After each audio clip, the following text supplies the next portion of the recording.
Nataša Zupanc. Nataša, če ti rečem šamanka, je to največji približek k temu, kar te predstavim zdaj, ko imava intervju, ali je kaj še bliže temu, kar delaš in kar si? Ja, sploh v bistvu ne vem, kaj bi odgovorila na to vprašanje, zato ker se mi nekako zdi, da v našem prostoru zdaj je ta beseda šaman kar nekako, bi rekla, eni jo gledajo po strani in se potem nekako zatikajo v to, kdo v resnici pa je šaman. Čeprav jaz rečem, kdo so šamani. Šamani so ljudje, ki nekako pomagajo drugim ljudem, ki zdravijo, celijo, seveda s pomočjo narave, naravnih elementov, ki tudi znajo se pogovarjati z rastlinami, ki znajo brati te postavitve planetov in tako naprej. Tako da v bistvu res vse to počnem in ja, lahko rečeva, da je to en tak približek temu, kar delam. Ja, v bistvu v našem prostoru res, ko nekdo reče šaman, si predstavljaš maske živalske, kostume, trans, vrtenje nekje ali v Sibiriji ali v Afriki, vrtenje v neskončnost, dokler ne padeš skupaj in potem vizija in vse to, ne. Zdaj, mogoče bi me vseeno zanimala ta mistična plat. Koliko tega si ti osebno tudi doživela, ne? Ker recimo nekaj je, ko človeku govoriš, recimo, ne vem, če izhajam iz astrološke karte, dejansko v karti vidim neke predispozicije, ki jih razložim. Ampak druga plat je pa tisto višje, tisto, kar pa, če bomo 3 astrologi gledali isto karto, jo bo vsak interpretiral drugače. A ne, to je... Ja, kako je pri tebi v zvezi s tem? Drugimi višjimi dimenzijami. Ja, jaz sem na nek način se s temi prehodi v druge dimenzije najbolj, bi rekla, avtentično srečala v Afriki. In to se mi je zgodilo vsakič, ko sem bila recimo na kakšnem obredu in se je tam začelo bobnati. Se pravi, to afriško bobnanje, ki ga poznamo seveda tudi pri nas, a ne, ampak tam, ko je okolje drugačno, se pravi, tam je prav podpora duha tega okolja, spiriti te narave in seveda to bobnanje, ki se praviloma stopnjuje, a ne, iz trenutka v trenutek in te vibracije nekako v človeku nekaj odprejo. In ko se ti zliješ s tem zvokom, s temi vibracijami, res stopiš v neko drugo dimenzijo. Na kak način se to zgodi, jaz ne vem, ampak občutek je pa nepopisan. Se pravi, lahko, zdaj recimo na kak način sem to tudi doživela, ne, da enostavno izgubiš čas, občutek za čas in prostor, začnejo ti prihajati neke, zdaj lahko so tudi podobe ali pa neki simboli. Jaz sem to večinoma doživljala skozi neke barve. Se pravi, so se mi prelivale od vseh možnih barv, tudi takih, ki jih še mogoče ne poznam. In so se odpirali neki drugi svetovi. Kaj so ti govorili ti svetovi? Mislim, kaj so ti takrat pomenili? A so bile to občutki, emocije ali so bile dejansko informacije, ki bi jih znala prevesti v naš zemeljski jezik? Takrat mogoče niti ne, ker takrat, ko si v procesu, je itak, a ne, vse zgine, vse okrog tebe zgine in si samo ti. Takrat sem jaz nekako na najbolj, bi rekla, prvinski način ali pa na ta izvorni način dostopala do sebe. Se pravi, to je kot zlitje z vesoljem, z vsem tem vsemogočnim in neskončnim. A je to doživetje, ki ga zdaj opisuješ, ampak najmočnejše, kar se ti je zgodilo? In je neprimerljivo z drugim ali ne? Je neprimerljivo. In tudi jaz ne vem, ne najdem besed, s katerimi bi res lahko na en tak način opisala, kaj vse se takrat zgodi. To je bil, ne vem, če rečem, to je tak občutek, ko dejansko iz ne vem, iz katerih globin svojih notranjih začutiš to svojo bit. In to je recimo tak moment, ko res rečeš, jaz sem. Ja, jaz sem. To, ne vem, to bitje, ta svetloba, ta energija. Ker tudi na nek način takrat tudi izgubiš telo, a ne? Ko se vrneš nazaj v običajno stanje zavesti, bom rekla, kaj ti to pomeni? Oziroma, kaj za tvoje nadaljno življenje tako doživetje pomeni? Je to nekaj, kar neseš potem s sabo naprej? Kar povzroči v tebi kakšno spremembo? Dejansko so se takrat odpirala vrata. In ko vidiš, da si itak več kot to telo in da itak so še druge dimenzije, da ni samo ta planet, ta svet, vidiš, da je mnogo več in da dejansko lahko res skozi to izkušnjo lažje razumem v prvi vrsti sebe. In po drugi strani tudi, ne vem, ljudi, s katerimi prihajam v neke interakcije, v neke odnose. Dobiš širino. Zdaj, seveda, čez čas, nekako bi rekla, tudi to zbledi, ta občutek, a ne, ki pač je takrat recimo trajal. In ja, se hitro lahko vrnemo kar nazaj v ta čas in ta prostor in spet mogoče delamo po teh nekih okvirih, po tem, kar je nam znanega, kar je varnega. Je pa res, da zdaj, a ne, po tej izkušnji, ki sem jo imela in seveda več takšnih, si pa več upam. Ja.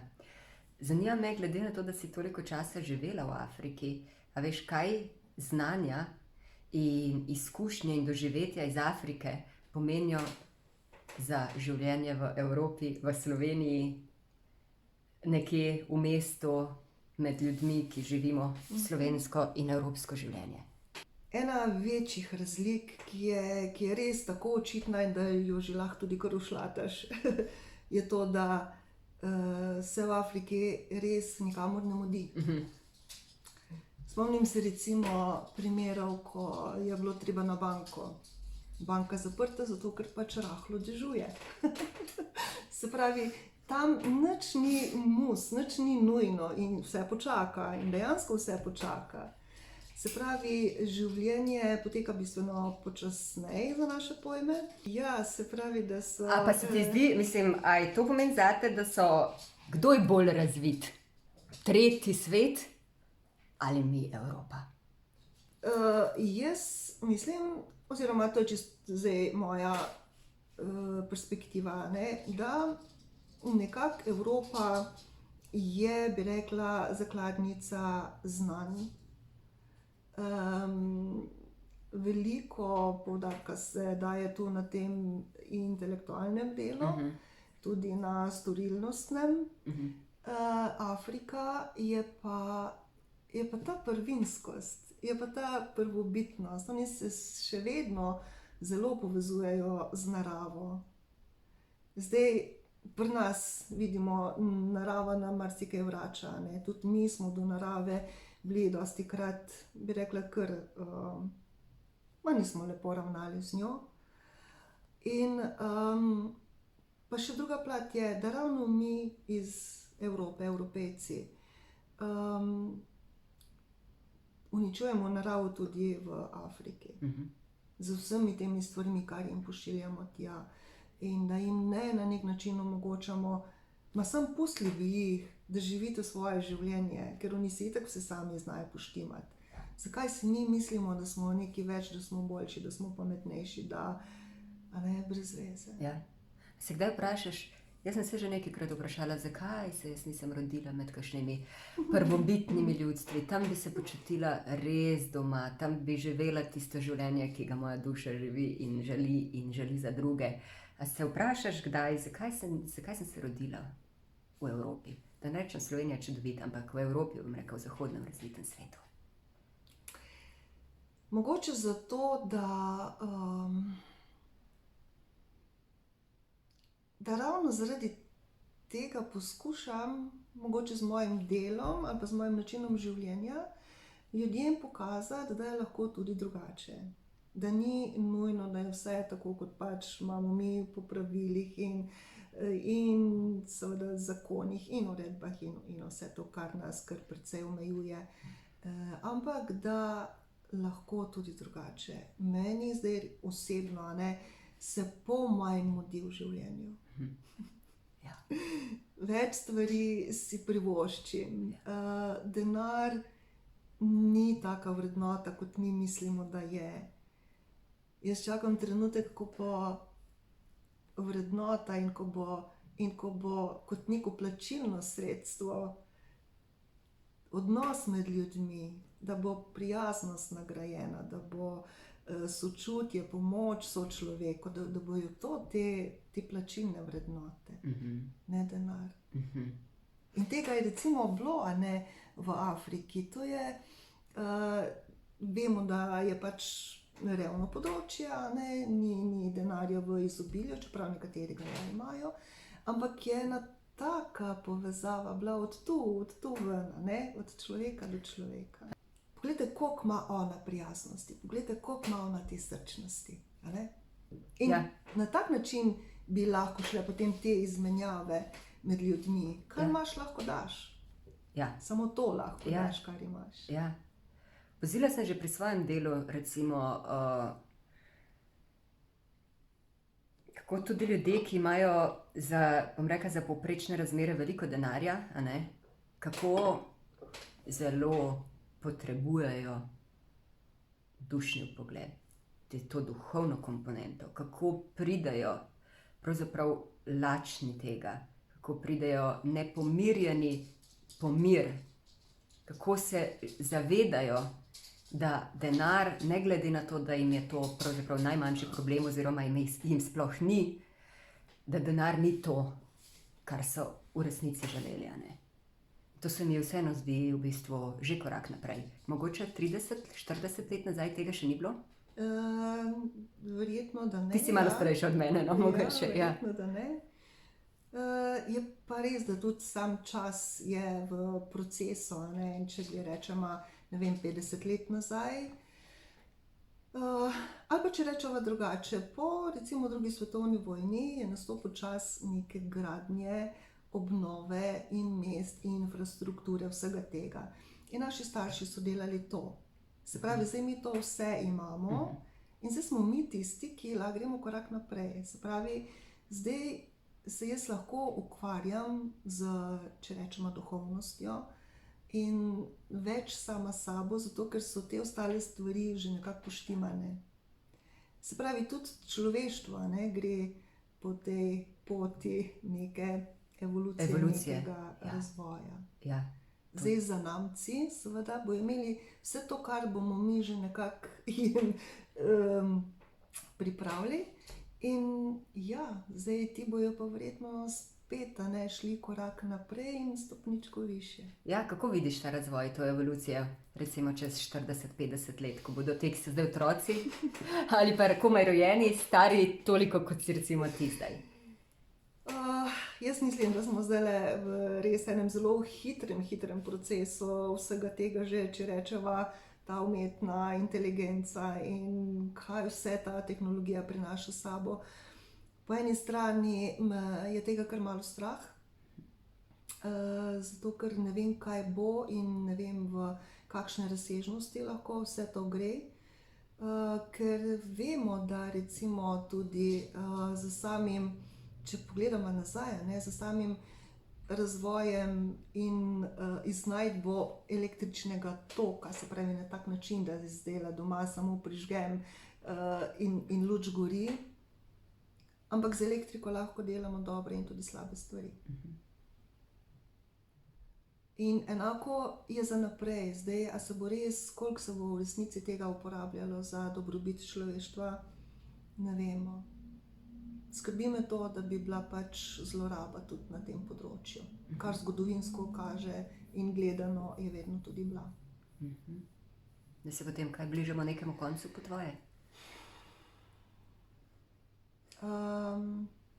Verjetno res ta vrsta človeka, homo sapiensa, v tem trenutku Izginja, izumira. Tako. Ja. To je moje mnenje, no, ampak... Ja. Ker na drugi strani se močno napoveduje zlata doba, oziroma neko prerojeno človeštvo, ki bo živelo drugače. In nekateri že živimo drugače. Pravzaprav nismo več tako močno vpeti v ta sistem. Tako, ja. In že sledimo nekim svojim pravilom in že v bistvu slišimo svojo dušo in ne samo, da slišimo, ampak jo tudi upoštevamo.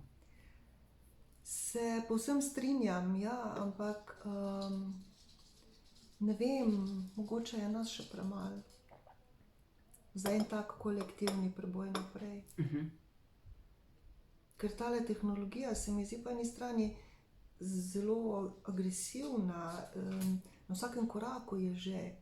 Mislim, da človek res ni narejen za to, da je tako hiter, kot je hitra tehnologija, in da to zagotovo zmanjša eno kvaliteto.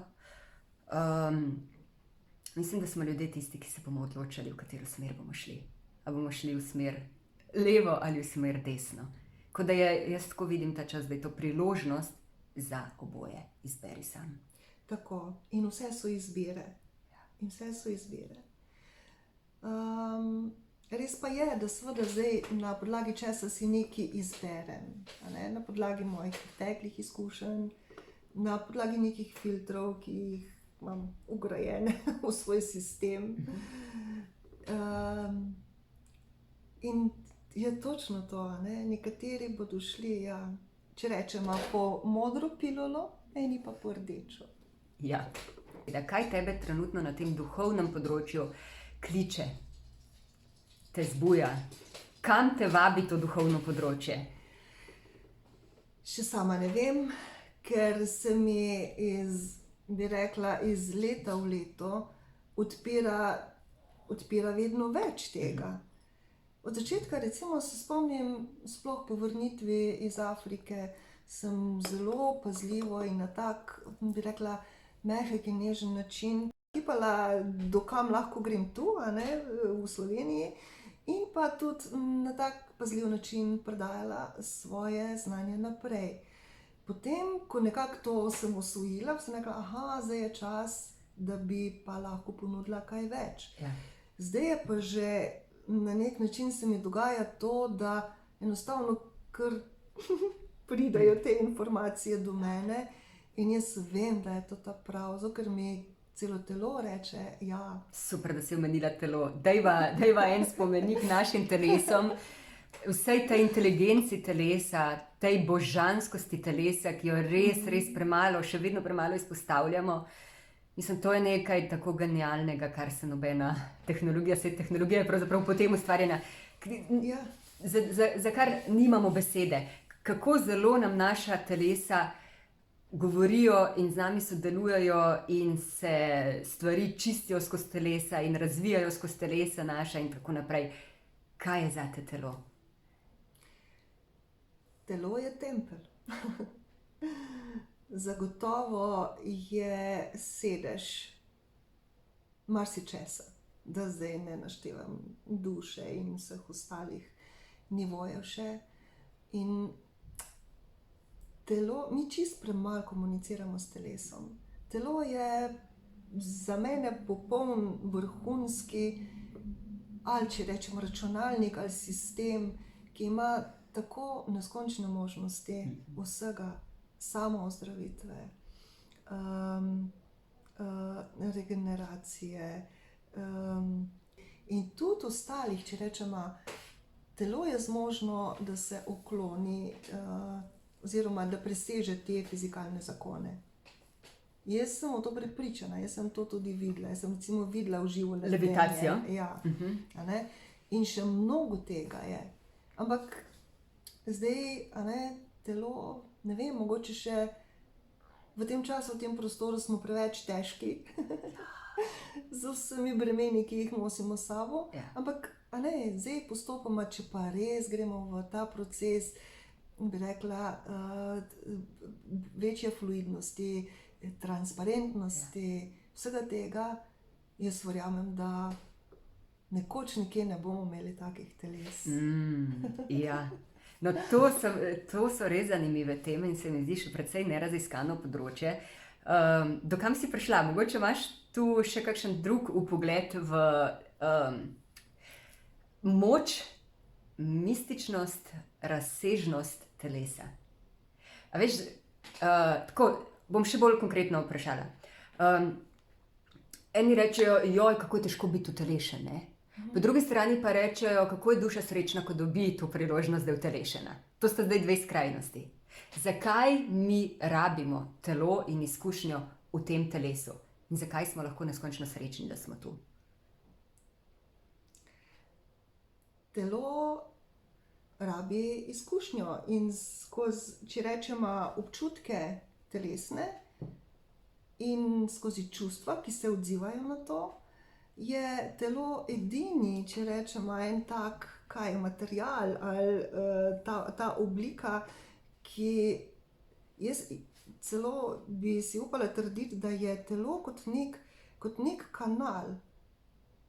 In ko jaz recimo oprimem ta kozarec, jaz ga drugače ne morem kot pa s telesom. Ja. Se pravi, da jaz lahko to naredim, rabim telo, da se premaknem. Dobro, saj poznamo, tudi verjetno so že včasih res se premikali z temile, zdaj ne najdem izraza. Telepatsko? Telepatsko. Jaz mislim, da ta čas še prihaja. Ampak zdaj zaenkrat pač ja, rabimo to telo, ker rabimo to izkušnjo v tem svetu, na tem planetu in drugače pač ne gre. Ja. Ja, jaz sem prišla še do enega vpogleda v naše telesa, da se duh čisti skozi naše telesa.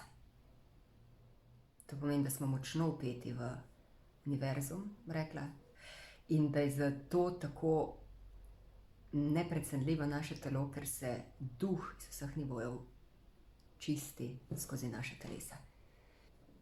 A je to ta duh v meni, ki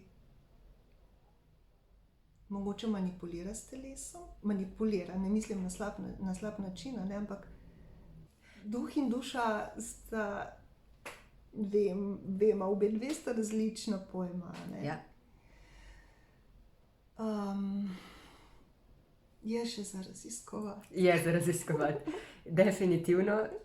In mislim, da nas bo to tudi kot človeštvo in nasploh cel univerzum peljalo. Kar se tiče duha, mislim, da nam to kaže na to, da nismo sami, da se odpiramo temu in da smo veliko, veliko večji in da delujemo na veliko, veliko širših nivojih, kot mi to mislimo. In mislim, da če se temu odpremo, lahko dobimo en popolnoma novo kvaliteto življenja, odnosov. Na ta način. Nataša, kakšna vprašanja si postavljaš zdaj? Recimo, kakšna so tvoja vprašanja, ki si jih v tem času sama pri sebi postavljaš? Sprašuješ, kako bi lahko človeku še bolj pomagala? Ali se sprašuješ, kam vse to pelje? Ali se sprašuješ, ali sem jaz na pravem mestu, v pravem času, ali bi mogla biti nekje drugje? Kakšna so tvoja vprašanja? Vse to se sprašujem. In poleg tega se res zdajle v zadnjem obdobju sprašujem to o tem, kdo sem jaz. Kdo sem jaz? Zakaj sem tu? In se mi zdi, da ko bom res, sej seveda vsi mi, ki pač delamo na sebi, bi rekla, slačimo plašč za plaščem, plast za plastjo. In prihajamo do vedno novih izkušenj in vedno novega izkustva o tem, kdo sem. Ja. Velikokrat se nam zdi bolj jasno to, kaj nisem. To lahko črtam, ne, to pa to nisem. Ampak kaj je to znotraj, tega, ki še žari, ki gori, ki je ta notranja iskra, s kom je povezana. In ko res vse to ostalo odpade, kaj ostane to? A sem to jaz? A sem ta iskra jaz? In kako dostopati do tega izvora? In to mi je na nek način res izziv v tem življenju, tu in zdaj. To izkušnjo, ki si jo imela v Afriki, se pravi breztežnostno, brez prostora, brezčasno, a ne? Ta izkušnja popolne predaje, tam ti je uspelo, se pravi, tam nisi imela več nobenega mehanizma kontrole vzpostavljenega in tudi bila si brez svojega razmišljanja, a ne? To vidim kot en cilj. Ampak utelešeno, to se pravi z zavedanjem, ampak na ta način ljudje še vedno, zdaj z množičnimi tehnikami, meditacije, joge, karkoli že je modernega prišlo iz Amerike, bom rekla, ali pa še prej pa iz vzhoda, nam kaže na to, da ljudje čisto preveč razmišljamo in da čisto preveč stresno živimo, a ne? Mislim, da smo v tem času, ko je zelo, zelo pomembno na kolektivni ravni pregnati to samopomembnost tega, da mi mislimo, da naše razmišljanje je tisto, ki nas vodi in ki v bistvu definira naše življenje. Jaz mislim, da nas to zelo omejuje v resnici. Kakšen je tvoj pogled na to naše pametno razmišljanje, intelektualiziranje, na vse študijske kljukice, univerzitetne izkaze, ravnanje vseh strok, medicinske in vseh ostalih po teh pravilih naučenih? Kakšen je tvoj pogled na to? Ker to je spoštovano v družbi. To je zdaj spoštovano in cenjeno v družbi, a ne? Ja, sej. Jaz mislim, da je to itak zdaj ena taka faza, kjer je to bilo, pa še vedno je, nazivi, titule, vse to in kaj imaš končano in kaj imaš v materialu, a ne, je bilo res, res cenjeno. Ampak kaj pravzaprav ti daje ena izobrazba? Izobrazba ti da nek okvir. In dostikrat se zgodi, recimo, da nekdo zaključi neko šolanje in ne zna pogledati preko tega. Zdaj, če sem pogledava medicina, a ne, pa če rečeva alternativno zdravljenje. Ja. To je še tak velik razkorak, ko bi recimo dosti lažje bilo za obe dve smeri, ko bi se združile, ne, in ko bi lahko recimo iz tega stališča potegnili skupne nitke in bi verjetno, jaz sem prepričana v to, bilo za človeštvo to bistveno boljše in bolj pozitivno. Se pravi, ne vem, jaz nekako, kar se tega izobraževanja in šolanja tiče, nekako ne zaupam najbolj sistemom. Meni bi bilo strašno všeč in pa ljubo, da bi, že en čas to razmišljam, da bi imeli kot neke mentorje, te učitelje, ampak res modre ljudi v šolah ali v nekih ustanovah, ko bi ti imel problem, prideš do njega in predebatirata. Veš, kaj si jaz želim?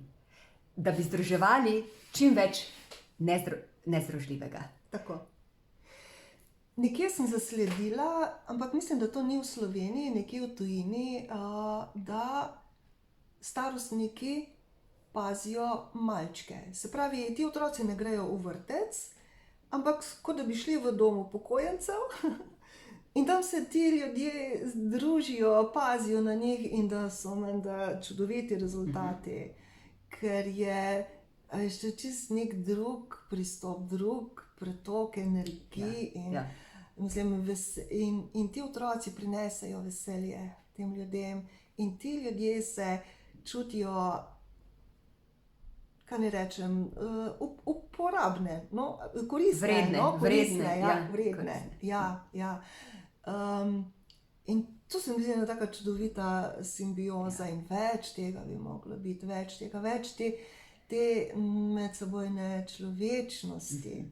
No, to je to, kar sem prej rekla, kar me skrbi, da mogoče bo izginjalo na nek način, da bodo prihodnji rodovi manj čuteči. Zaradi tehnologij. Ne vem. To me malo skrbi. To lahko rečeš, da opažaš pri svojem vnuku, pri otrocih, ali ne moreš tega reči? Ne, Ker nekaj, še, kar razmišljamo ker, kot, a ne? Kot, ja. kar razmišljamo, nekaj pa, ko res pogledaš mlade ljudi, stare, mislim mlade, govorim še majhne, mogoče 5, 10, 12 let stare. Jaz, ko jih gledam, jaz vidim življenje v njih, jaz vidim v njih veselje, prihodnost. Jaz mislim, da je zelo nevarno, da mi, starejši ljudje, njim dajemo nalepke, da je z njimi nekaj narobe, da so oni otroci tehnologije in tako naprej. Jaz mislim, da je to bolj nevarno, kot to, kar oni v resnici imajo, seme prihodnosti v sebi in seme močnega življenja. Tako jih jaz vidim.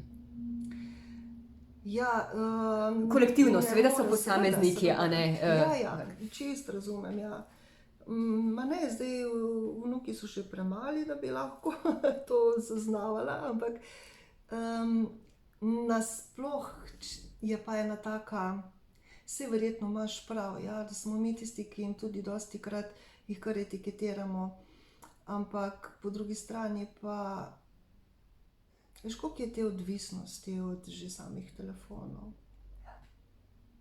In opaža se, da po Kdo nekih pa da telefon v statistikah- roke? Ja. Kdo pa pusti telefon 3 ure v rokah? A veš, da telefon pa ima mir, ker pride iz službe zmahan do konca in se ti več najbrž ne da. Res je. In to je ta sistem, ki ne pusti razvoja človeka v to čuteče bitje. A veš, zato ker si tako vpet v to, a ne, in na koncu res nimaš več energije, nimaš moči. Veš, kaj se jaz sprašujem? Kako v čim več ljudeh zbuditi pogum, da sledijo svoji duši? Ker za to v enem trenutku potrebujem pogum. Se pravi to, da si ti upaš v enem trenutku stopiti iz službe, verjeti vase, seveda pripraviti mogoče en teren, a ne. Verjeti vase, da ti bo uspelo s tvojim talentom. Mogoče ne boš zaslužil 5000 na mesec, mogoče boš zaslužil 1000, ampak boš preživel, mogoče boš na začetku si mogel sposoditi, mogoče bo težko, mogoče kdaj ne boš mogel takoj plačati položnice, ampak boš živel nestresno, boš živel svoj talent in si boš časoma v nekaj letih zgradil nov svet, tvoj svet, nov mir in boš to širil v svojo okolico. In recimo, kako kolektivno vzbuditi ta pogum, da prestopiš na svojo stran, ne na stran sistema. A imaš odgovor, Nataša? A veš, koliko ljudi mene vpraša ali pa mi reče, jaz bi bila tako kot si ti, tebi je ful fajn, delaš kar hočeš. In pol, ko jih vprašam, dobro, povej mi, kaj pa tebe omejuje, da ti tega ne moreš. Ja, pustila sem službo, zato ker pač me ni zadovoljevala. Imela sem ta pogum, da sem pač sledila sebi, a ne, šla v Afriko.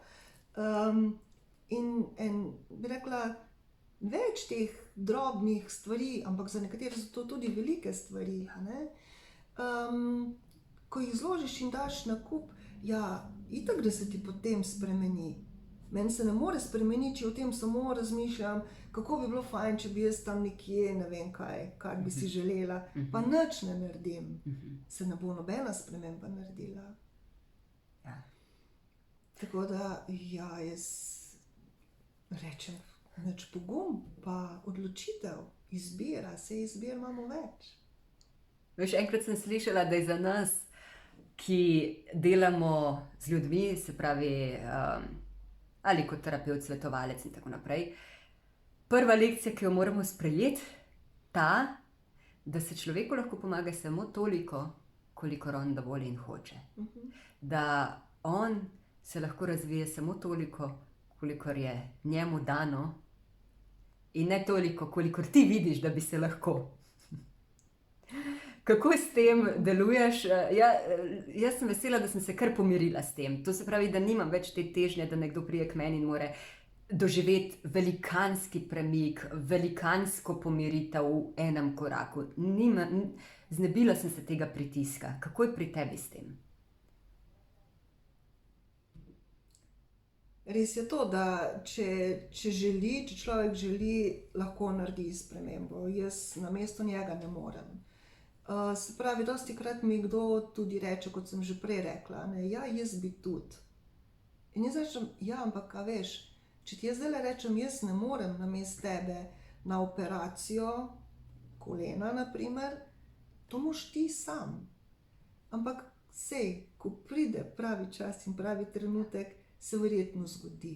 Sej, tudi če rečeva, spomladi ne pade zrela jabolka z drevesa, ker ni čas še, ne? Mora počakati do jeseni. Se pravi, pač ja, delamo kroge, en krog, pa drug krog, pa še en krog, pa že misliš, da si ven, pa še nisi, a ne, pa še ena ponovitev. Kaj bi rekla?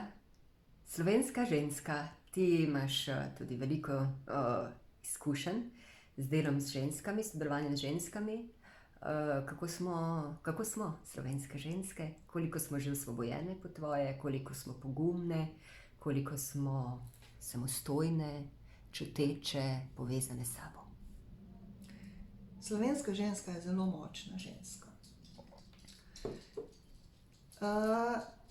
Imamo pa tudi malo tega, bi rekla, to je verjetno zgodovinsko pogojeno, kar je že Cankar tudi pisal, te cankarjanske matere, ki bi na nek način želele spremeniti, pa ne morejo, ali partnerja, ali svoje otroke, in vztraja in se dela malo trpeče matere tudi, a ne, in trpeče žene in tako naprej.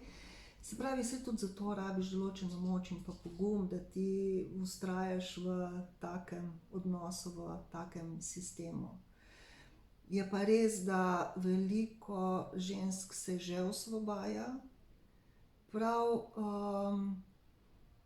nekako so spoznale, da ne rabijo vztrajati v nekih zadevah, ki jih ne zadovoljujejo. Slovenska ženska je tudi, bi rekla, se kar že približala tej enako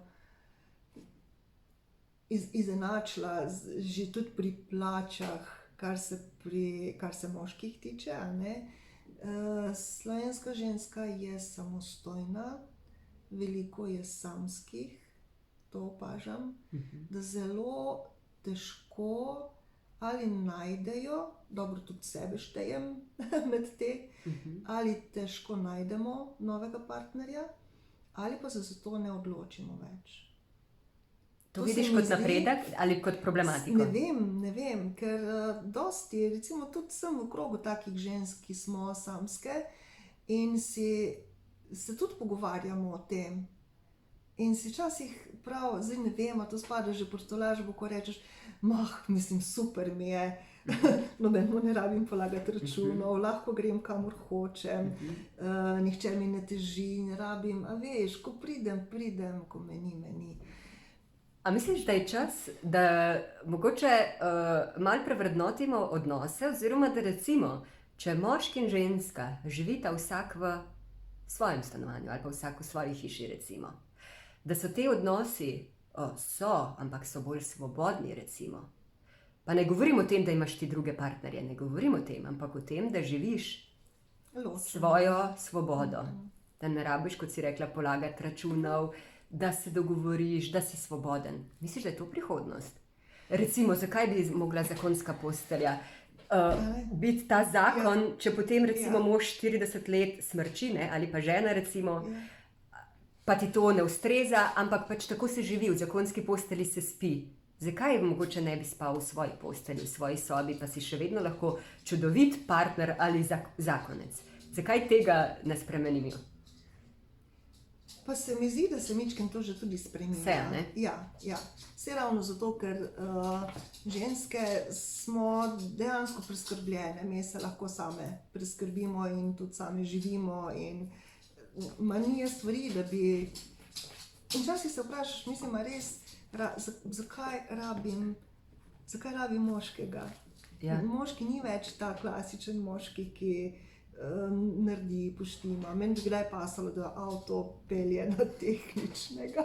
Ja. Naprimer, take stvari, ampak to je enkrat na leto, recimo. A ne? Pri moških je dosti takih nekih delov, pravil, ko so enkratne. Ja. Ampak jaz imam pa eno drugo željo, v bistvu Ja. željo oziroma videnje. Zakaj mi ne bi spremenili te naše odnose v smislu, da bi moški in ženska začela resnično uživati skupaj? A veš, ne da samo, on je tak, ona je taka, ona zahteva, on zahteva, sem nesvobodna, sem kriva, sem to, sem drugo. Zakaj mi ne bi imeli cilja uživati skupaj? V takšnem ali pa drugačnem sobivanju, skupaj v istem stanovanju, v isti spalnici, pač ali narazen, ampak se oplemenititi z moškim, z njegovim spolom, z njegovo duševnostjo, z njegovim znanjem in ženska s svojo ženskostjo in tako naprej. Ne ta odvisnost, ne ta zahtevnost, ne ta zajedljivost. To so želje nas čisto vseh. A misliš? In žensk in moških, seveda. A veš, ampak smo si, ne vem, mi smo si, pa prideš skup, pa se kar razblini. Ne vem zaradi česa. Ampak očitno zato, ker je nekaj za predelati, ampak okej. Ja, sigurno, da bi bilo krasno, če bi se lahko plemenitili eden z drugim, sam mislim, da je to še dolga pot do tega. Ja, vsak mora biti najprej pri sebi svoboden, ne? Tako. Pri sebi Ja. razrešen. Ampak pol je pa druga stvar, veš, pol si pa ti svoboden in si navajen te svoje svobode. Zdaj jaz si pripravljen na nekoga, ki pride in zmoti to tvojo svobodo. Ja. Ali ne? Ja. No, mogoče super, da smo to tematiko načeli sam kot kost. A veš, v smislu, vse so odnosi lahko tudi drugačni. Niti ne veš, a ti pot prečka usodna oseba. Ja, usoda pa tudi dela svoje, Nataša, to pa veš, da. Kakšen je tvoj pogled na usodo? So ljudje, ki so poročeni, imajo 3 otroke, ampak pride usodna ženska, pa mislijo, ne, to ni usodna, ampak življenje kaže, da je ostal z njo naslednjih 40 let. Očitno je življenje pokazalo, da to je usoda. In ti ljudje so sledili temu. Ja. Ma sej vedno si nekako na tehnici, kaj potem, bi rekla, prevaga. Vprašanje. Ne vem, kaj prevaga. Kaj je za te usoda? Kaj je ta usoda? Ja. Mogoče je to... In ali sploh verjameš v usodo? Mogoče je to ta dušni dogovor med ljudmi, ki se enostavno potem tu srečamo. Ne? Ker jaz verjamem, da nič ni po naključju, nič se ne zgodi, ker mislim, vse se zgodi, zato ker verjamem v širši plan. In verjamem, da zato srečam nekoga, da bom iz tega odnosa šla boljša. Saj jaz, če na sebe pogledam nazaj, jaz vem in sama pri sebi čutim mojo rast, da sem boljša, kot sem bila. Sploh pri tem vidim, jaz zelo malokrat še kaj razjezim. Ne vem, včasih mi kaj izleti iz rok, pa ne znorim. Ja. Včasih pa sem. Ja. Spravi, okej, v redu, a ne? Se mi zdi, da je ena taka, to pač je bila moja pot, je moja pot, a ne? Od začetka pa bomo videli, koliko let me še čaka. Verjamem v usodo kot tako, ja. Ali bi se lahko odločila takrat in ne bi šla v Afriko? Ne. Prvič, ne, je Ne. res. Ne. Pa nisi imela razmeri idealnih za to, da Pa greš. vsi so mi prepovedovali ta odhod tja. Ja. In skoraj bi bil usoden, ne? Skoraj bi umrla takrat. Ampak jaz si večkrat rečem, ta moja pot je bila zagotovo ena izmed mojih iniciacij. In skozi vse te faze, ko sem šla, in na koncu tudi, da sem preživela, da nisem šla v drugo dimenzijo, je bila moja izbira.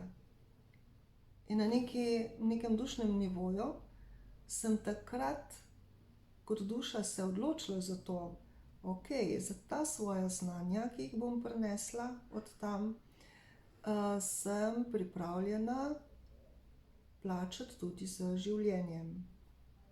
Če govorimo o dogovoru, dušnem dogovoru. Ne?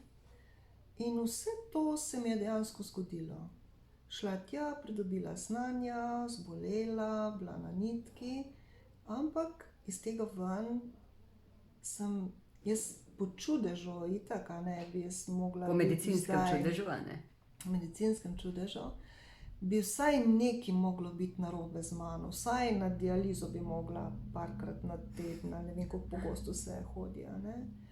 Ali da bi bila slepa, ali da bi imela okvaro možgana, ali da bi izgubila sluh trajno, se pravi, ampak nič od tega. In iz tega ven, jaz si upam trditi, da sem prišla boljša, z več izkušnjami in pa z razlogom. Z razlogom. Ja, definitivno. Ja. Nataša, mislim, da smo kar nekaj povedali. Pa dala še celo, ne samo gledalcem, ampak še celo drugi misliti. Ja. Hvala ti za tvoje vpoglede in za ta čas, ki si ga vzela za ta najin pogovor.